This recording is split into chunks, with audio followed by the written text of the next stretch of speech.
Welcome to the beautiful Old Courthouse, officially known as the Old St. Louis County Courthouse. The courthouse used to be a combination of a federal and state courthouse, and is today one of the centerpieces of the Jefferson National Expansion Memorial, together with the mighty Gateway Arch you can see in the background. The courthouse you have in front of you today was not the first courthouse on the site. The land was donated in early 19th century by two prominent St. Louis citizens, with the request that the land would be used forever as the site on which the courthouse of the county of St. Louis should be erected. Their request was fulfilled, and the first courthouse stood complete in 1828. This was a much smaller house than you see today. During this period, Missouri became a state of its own, and the population tripled over a 10-year period. It didn't take too long before a new, larger courthouse was constructed to represent its higher status. In 1839, ground was broken for the new courthouse, with a total of 4 wings, including an east wing that comprised the original courthouse and a 3-story cupola dome in the middle. This new courthouse is to a large extent what you can see in front of you today.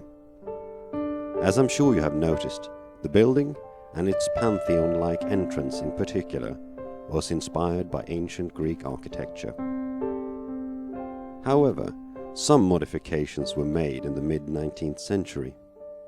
The east wing, which included the old courthouse, was torn down and replaced. A new dome was also constructed, using an iron structure and casing it with a thin copper layer. It was based on the dome of the St. Peter's Basilica in Vatican City, and this new dome is the one you can still see crowning the courthouse of today.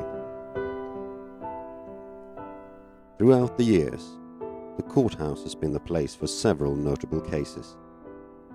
The most famous ones is the Dred Scott case and the Virginia Minor case. Dred Scott was a slave who sued the state of Missouri for his freedom, based on the fact that he had lived in free states before.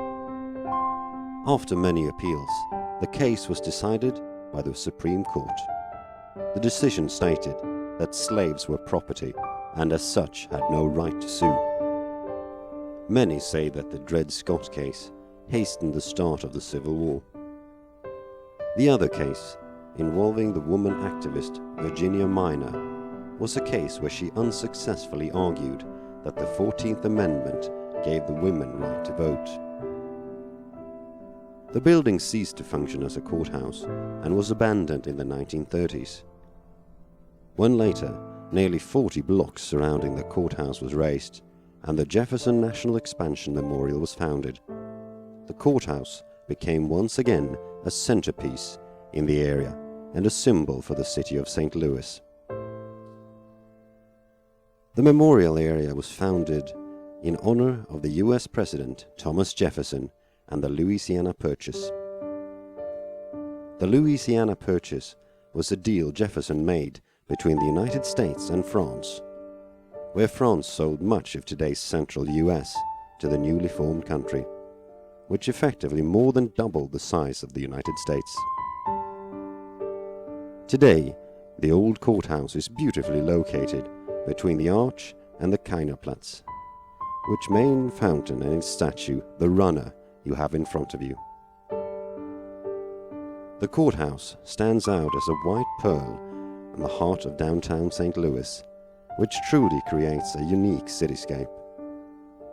The courthouse is considered a cultural treasure, and many say it almost feels surreal to see the old 19th century building in its setting, surrounded by modern buildings and the magnificent Gateway Arch behind it. It is also possible to tour the inside of the historic courthouse. Inside you can enjoy interesting exhibits, visit its restored courtrooms, and learn about the 19th century US judicial system. Now make sure you take some time and enjoy the unique view you have in front of you. With this, I wish you a great stay at this wonderful site.